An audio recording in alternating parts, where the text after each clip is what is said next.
Hoje nós encerramos nossa série em Amós, nos voltamos então para Amós capítulo 9. Nós vamos ler o capítulo 9 inteiro, verso 1 ao 15. Amós 9, do 1 ao 15. Vi o Senhor que estava em pé junto ao altar e me disse: fere os capitéis e estremecerão os umbrais, e faze tudo em pedaços sobre a cabeça de todos eles. Matarei a espada até ao último deles, e nenhum deles fugirá, e nenhum escapará. Ainda que desçam ao mais profundo abismo, a minha mão os tirará de lá. Se subirem ao céu, de lá os farei descer. Se esconderem no cimo do Carmelo, de lá buscá-los-ei, e de lá os tirarei. E se dos meus olhos se ocultarem no fundo do mar, de lá darei ordem à serpente, e ela os morderá. Se forem para o cativeiro diante de seus inimigos, ali darei ordem à espada, e ela os matará. Porei os olhos sobre eles, para o mal e não para o bem. Porque o Senhor dos exércitos é o que toca a terra e ela se derrete. E todos os que habitam nela se enlutarão. Ela subirá toda como o Nilo e abaixará como o rio do Egito. Deus é o que edifica as suas câmaras no céu e a sua abóboda fundou na terra. É o que chama as águas do mar e as derrama sobre a terra. Senhor é o seu nome. Não sois vós para mim, ó filhos de Israel, como os filhos dos etíopes, diz o Senhor. Não fiz eu subir a Israel da terra do Egito, e de Caftor, os filisteus, e de Quiro, os sírios? Eis que os olhos do Senhor Deus estão contra este reino pecador, e eu os destruirei de sobre a face da terra, mas não destruirei de todo a casa de Jacó, diz o Senhor. Porque eis que darei ordens e sacudirei a casa de Israel entre todas as nações, assim como se sacode trigo no crivo, sem que caia na terra um só grão. Todos os pecadores do meu povo morrerão à espada, os quais dizem: o mal não nos alcançará, nem nos encontrará. Naquele dia, levantarei o tabernáculo caído de Davi, repararei as suas brechas, e levantando-o das suas ruínas, restaurá-lo-ei como fora nos dias da antiguidade, para que possuam o restante de Edom e todas as nações que são chamadas pelo meu nome, diz o Senhor, que faz estas coisas. Eis que vem dias, diz o Senhor, em que o que lavra segue logo ao que ceifa, e o que pisa as uvas ao que lança semente. Os montes destilarão mosto e todos os outeiros se derreterão. Mudarei a sorte do meu povo de Israel. Reedificarão as cidades assoladas e nelas habitarão. Plantarão vinhas e beberão seu vinho. Farão pomares e lhes comerão fruto. Plantá-los-ei na sua terra, e dessa terra que lhes dei, já não serão arrancados, diz o Senhor, teu Deus. Quando vemos tanto pecado, tantos infortúnios, tanta miséria ao nosso redor, em nossa própria vida, e nos damos conta o quão maligno o pecado é, para onde nós nos voltamos em busca de esperança? O mal, ele não pode prevalecer para sempre, e nem prevalecerá. A garantia que nós temos disso é que Deus, em sua infinita graça e misericórdia, continua em sua providência, guiando, controlando e sustentando cada aspecto deste mundo, cada aspecto das nossas vidas, cada situação particular da tua própria vida. Você percebe isso? Quando nós olhamos para as injustiças, as indiferenças para com Deus, a indiferença para com o próximo, surge a pergunta: até quando isso ficará desta forma? Haverá um fim para todas estas coisas? Quando virá o tempo em que este cenário mudará? Será que Deus está vendo estas coisas que acontecem? E mais, se está vendo, ele fará alguma coisa? Deus responderá no fim, como já respondeu muitas vezes ao longo da história em cenários tenebrosos. Deus julga os pecadores, restaura o seu povo fiel e estabelece o seu rei e reino para sempre. Essa é a grande ideia de Amós 9, do 1 ao 15. Deus julga os pecadores, restaura o seu povo fiel e estabelece o seu rei e reino para sempre. Observe isso do verso 1 ao 6. Aqui nós temos o soberano Deus executando o seu juízo, que é inevitável. O soberano Senhor executa pessoalmente o juízo inevitável contra a presunção e a falsa segurança, derrubando os altares da religiosidade vazia para que ninguém escape. É muito claro as imagens que nós temos aqui, em que Deus se coloca em pé junto ao altar.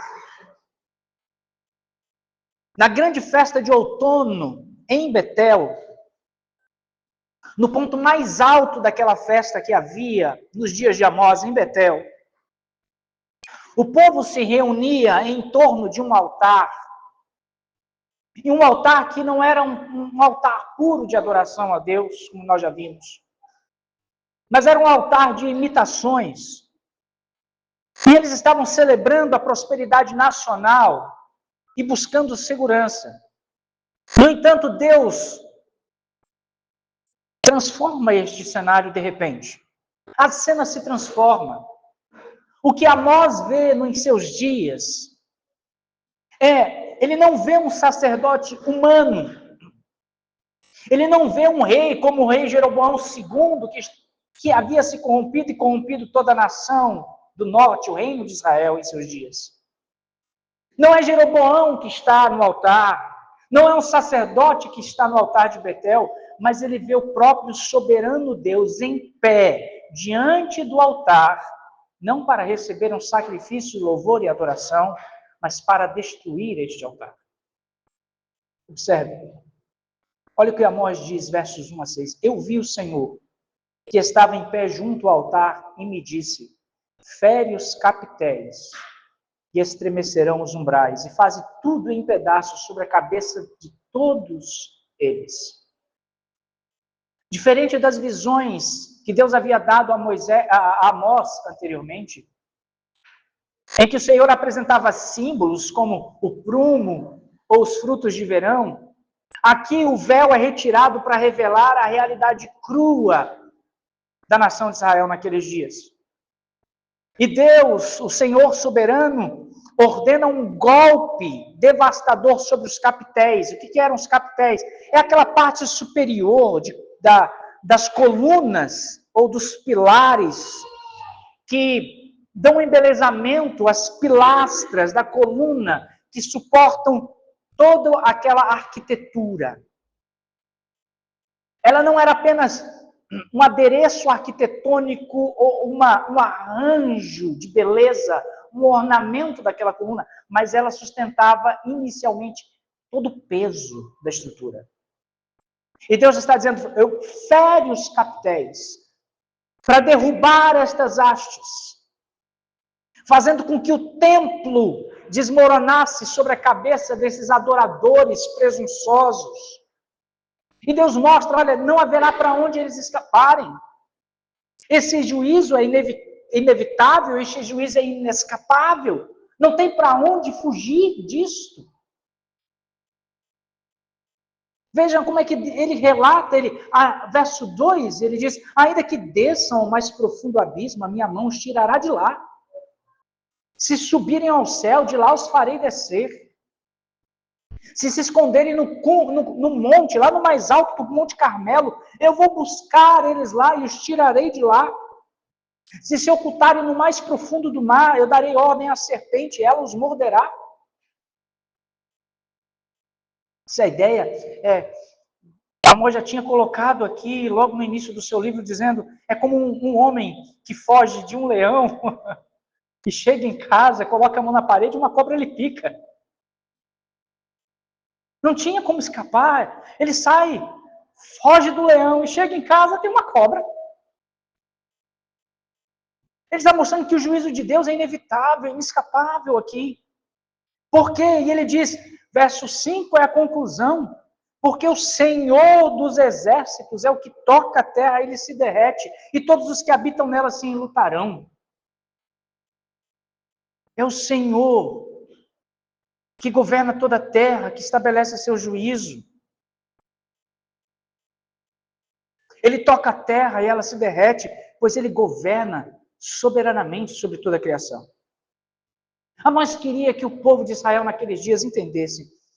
Desejava que os israelitas compreendessem que o templo de Betel, que no passado era um refúgio nacional, um lugar de adoração e de lembrança de que Deus estava com eles, de que aquele lugar era a casa do lugar da habitação de Deus com eles, aquele lugar agora havia se tornado o desgosto de Deus.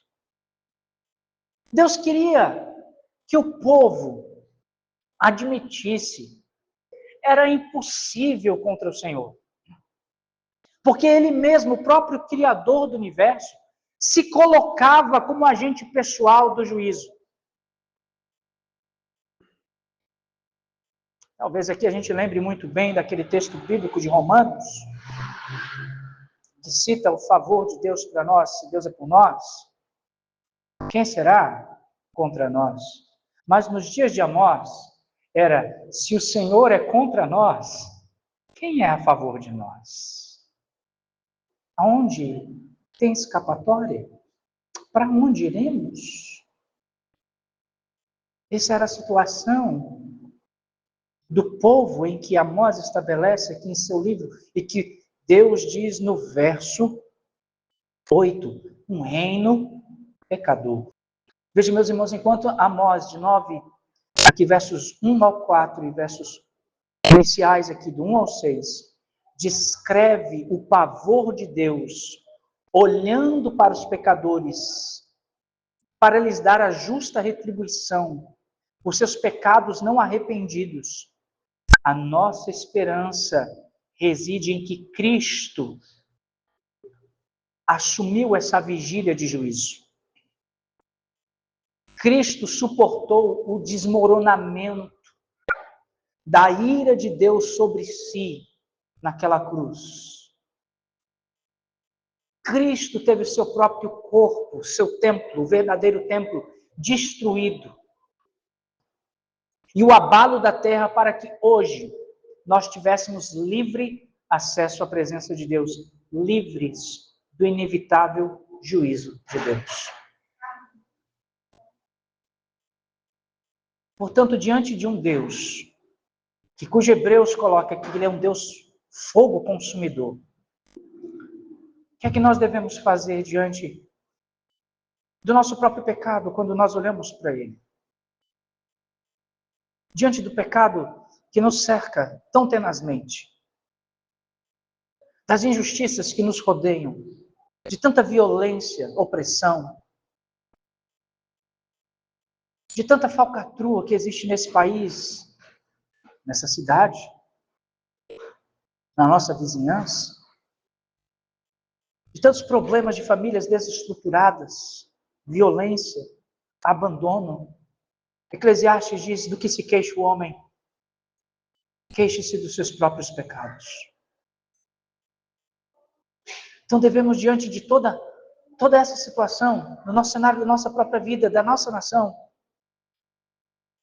abandonar toda a nossa presunção espiritual e repousarmos unicamente na graça de Cristo Jesus, que suportou a ira do desmoronamento da ira de Deus sobre ele, e que suportou o juízo de Deus para que nós tivéssemos vida. E devemos reconhecer que não existe outro lugar para se esconder do juízo de Deus, senão na pessoa do seu próprio Filho Jesus Cristo. Como nós escapamos do juízo de Deus? Em Jesus. Apenas em Jesus. Não há outro refúgio. Não há outro lugar para ir. Ele nos livra dele mesmo. Mas ele providenciou esse meio para nós, através do seu Filho, que suportou a ira de Deus em nosso lugar. A ira do Pai, Jesus Cristo. Deus julga os pecadores, restaura o seu povo fiel e estabelece seu reino em reino para sempre. Mas veja que Amós continua com essa visão de juízo.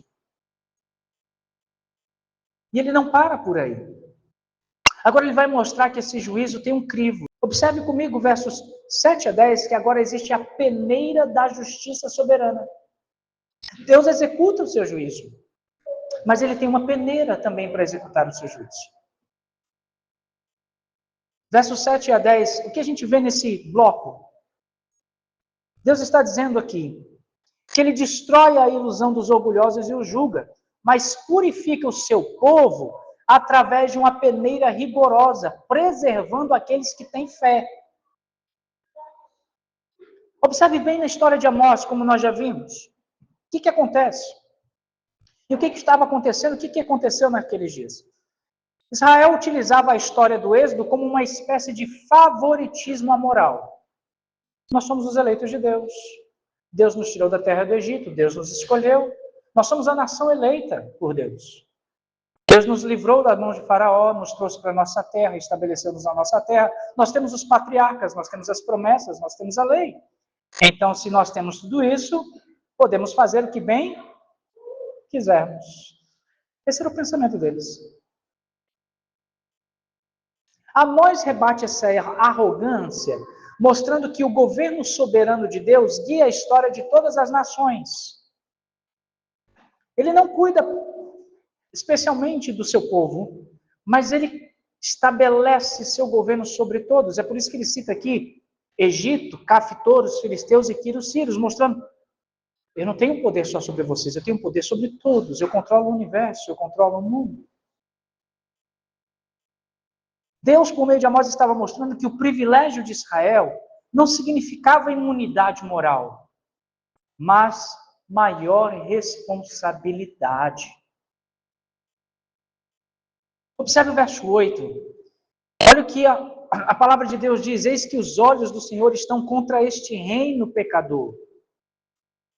Eu os destruirei de sobre a face da terra, mas não destruirei de todo a casa de Jacó, diz o Senhor. Veja, interessante, Deus está fazendo uma distinção.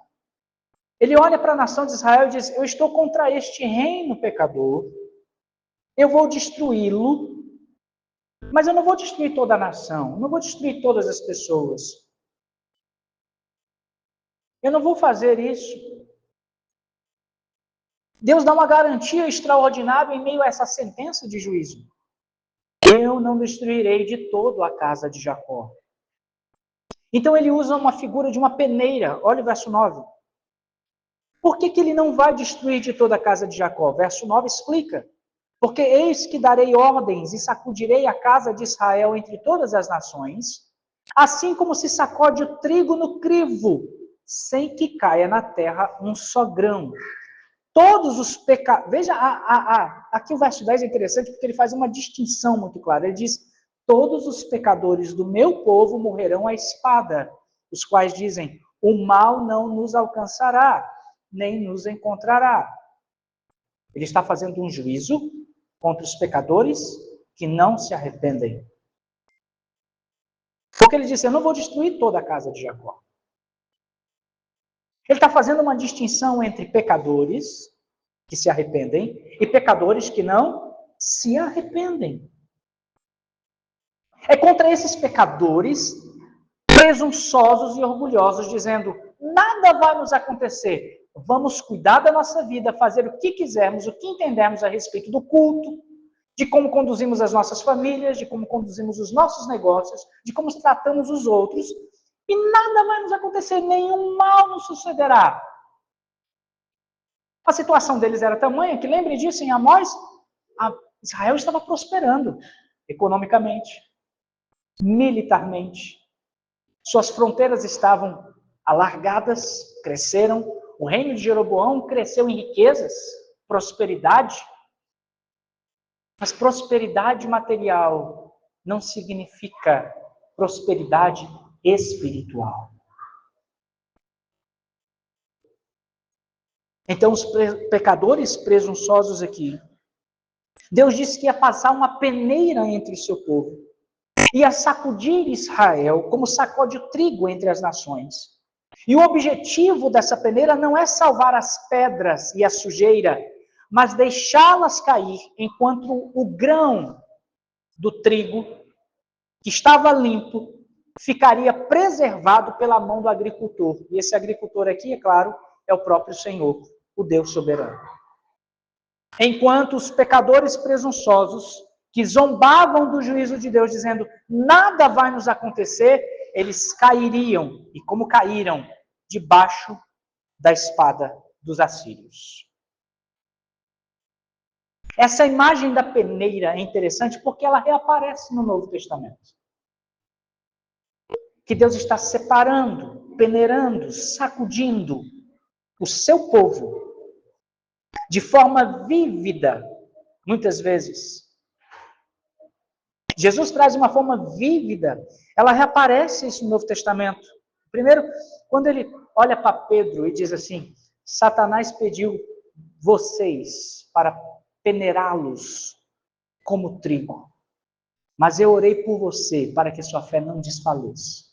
Mas não somente essa ideia de sacudir e provar e testar. Ela aparece em Mateus 3 também. Quando João Batista, e aqui é muito parecido com os dias de Amós, porque Amós estava denunciando a hipocrisia dos líderes da nação. E João Batista está apontando para os líderes da nação, os fariseus e os saduceus, e diz, raça de víboras, quem vos induziu a fugir da ira vindoura? Demonstrem, deem frutos de verdadeiro arrependimento. E ele continua dizendo que o surgimento do Messias, o aparecimento do Messias, traria um momento de separação entre trigo e palha, onde o trigo seria preservado e a palha seria queimada no fogo. Também em Mateus 25, ela aparece essa ideia de peneira. Como é que aparece essa ideia de peneira em Mateus 25? Agora o próprio Jesus anuncia o dia do juízo na sua vinda, em que ele vai separar os bodes das ovelhas. Deus julga os pecadores e restaura o seu povo fiel e estabelece o seu rei e o seu reino para sempre. Então há um aspecto do juízo, mas veja que todo juízo de Deus tem uma resposta de restauração para o seu povo. Esse é o final, versos 11 a 15. Mas deixe-me aplicar aqui essa primeira parte, segunda parte aqui de Amós. Meus irmãos, em Cristo, nós somos o trigo precioso guardado no crivo da providência purificadora de Deus.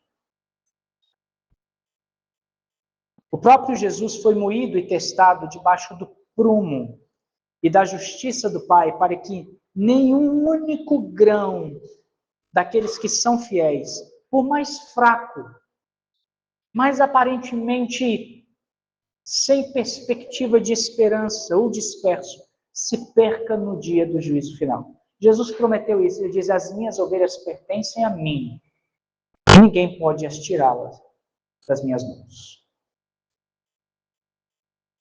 Mas veja isso que interessante. Há pecado no meio do povo de Deus? Essa é uma pergunta. Há muitos.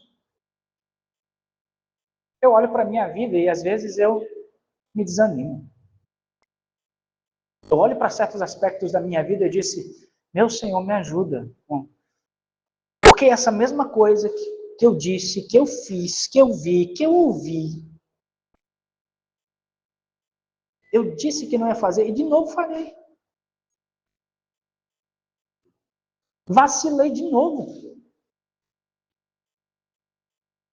Eu vejo para a minha própria vida e às vezes eu tendo me a desanimar, mas eu olho para aquele que resgatou minha vida e então minha esperança é restaurada. Não há pecado que Cristo não possa perdoar e purificar, porque a sua graça é superabundante. Porque onde abundou o pecado, superabundou a graça. Então nós devemos viver com confiança de que o Deus que controla a natureza, o Deus que controla as nações como controlava as nações no dia de Amós, é o mesmo Deus que continua guiando as nações hoje. É o mesmo Deus que continua guiando as nossas vidas hoje. É o mesmo Deus que continua guiando este país hoje. É o mesmo Deus que peneira o seu povo para preservar o fiel, garantindo que nenhum grão se perca. Agora, como é essa peneira? Nos dias de Amós, o dia da adversidade. O dia dos assírios. Como é que é essa peneira hoje nos dias das nossas vidas? Ela tem vários aspectos, ela pode se apresentar em vários aspectos.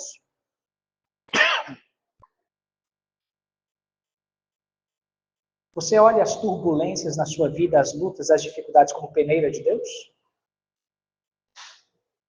Se não olha, deveria olhar.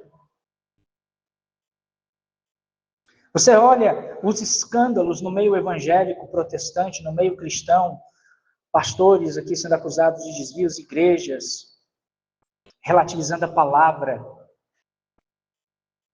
Em Jesus começa essa restauração.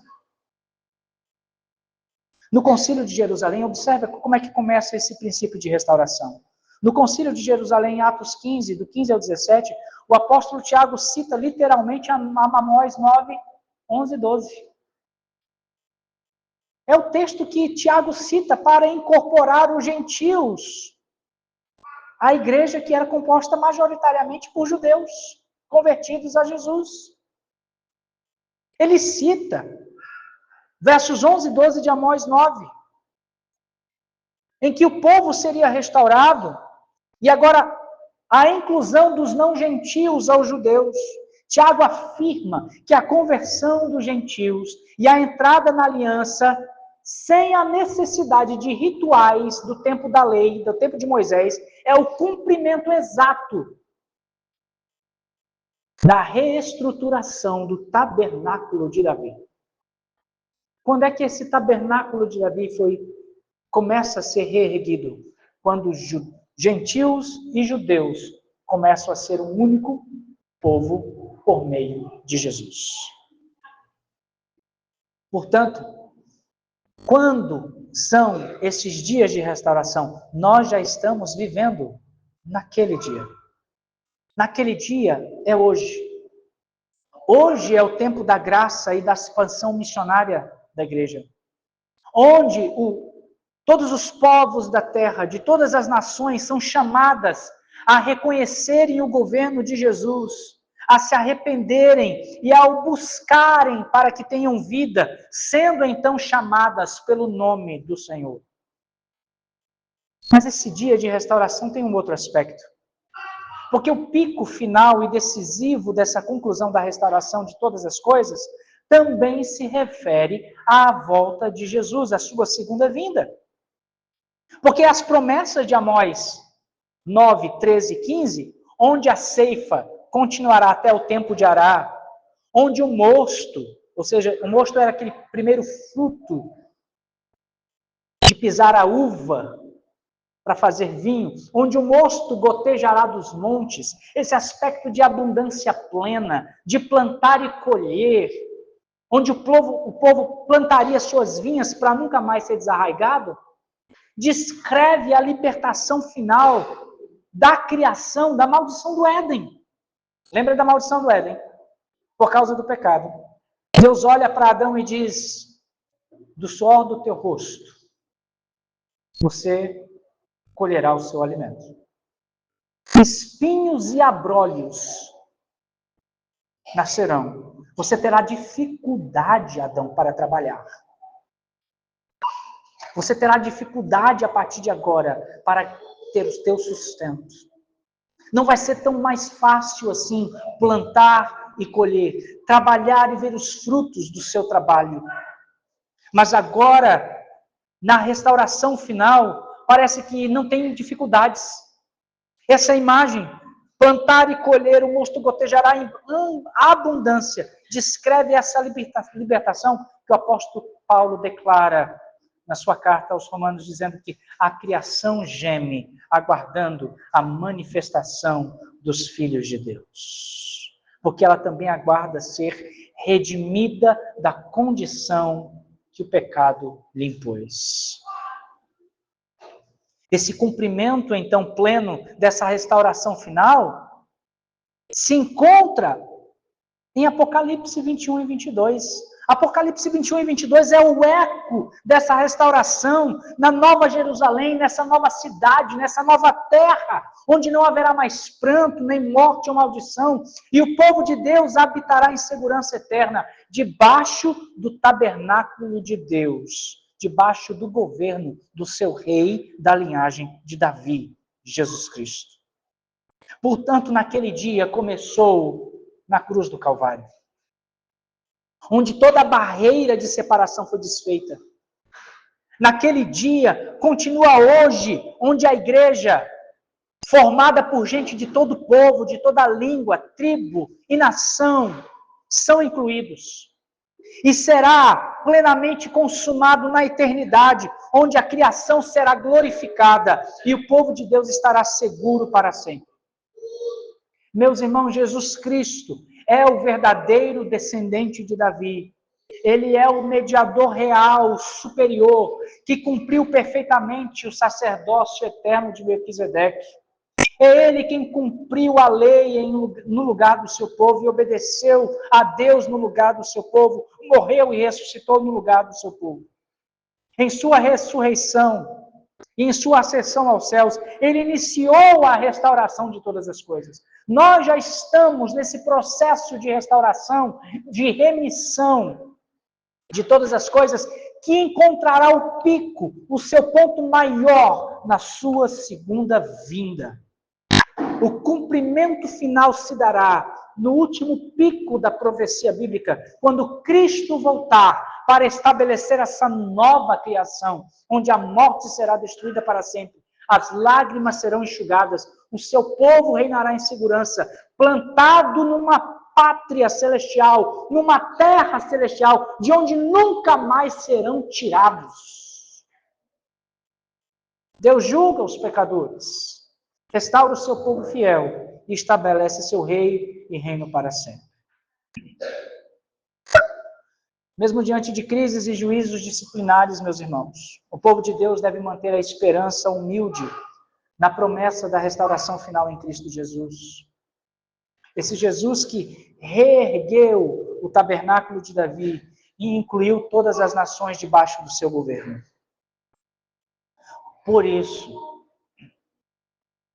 viva a sua vida hoje à luz dessa esperança do dia em que Cristo vai voltar, da glória futura. Console-se no meio das suas provações, no meio da peneira que Deus passa entre você e te peneira, e peneira esta nação, e peneira o seu povo nesta terra, com a garantia infalível de que o Senhor cumpre cada uma de suas promessas de salvação em Jesus Cristo. Todos nós enfrentamos lutas, desafios neste mundo marcado pelo pecado. Todos nós enfrentamos aqui ou ali aspectos do juízo de Deus contra este mundo pecador. Mas nós temos um governante que não está alheio, separado destas coisas, mas que estabeleceu um tempo em que voltará e dará um fim naquilo que ele mesmo começou quando veio até nós, desfazer o que o pecado produziu e as obras do diabo. Nós temos um governante que se importa com cada aspecto das nossas vidas. Nós temos um rei, alguém que governa sobre nós, que é o nosso governante, que se importa com todo aspecto, cada aspecto particular da minha e da sua vida, seja ela qual for. Nós ansiamos por justiça. Nós ansiamos por um governo de paz. Nós ansiamos por um governo de prosperidade e alegria sem fim. Mas somente em Jesus nós encontramos isso. Aleluia. Portanto, busque a Deus para que você tenha vida e esperança na sua promessa de restauração. Porque o juízo de Deus virá. Mas o seu povo fiel não será destruído, mas estabelecido em sua terra para sempre, para a glória de Deus. Vamos louvar o nome do Senhor com uma oração. Senhor, nós queremos te bendizer e te louvar. Deus, tu estabeleceste um tempo e nós aguardamos e ansiamos este dia onde a paz, a prosperidade, a luta contra o pecado terá um fim. As injustiças não acontecerão, os efeitos do pecado e da queda não mais existirão, mas teremos um único Rei, Senhor, sobre nós, sobre nossas cabeças. Um novo céu e uma nova terra será estabelecido. Não haverá mais dores, nem lágrima, nem luto. Todas as coisas, as primeiras coisas passaram, tudo se farão novas. Que a nossa vida aqui, mesmo diante de tantos infortúnios, que nossa esperança continue nessa promessa do Senhor e se firme nisso com alegria. Esta restauração já começou e caminha para o seu ponto mais alto, o fim desta era e o início de uma nova com o Senhor.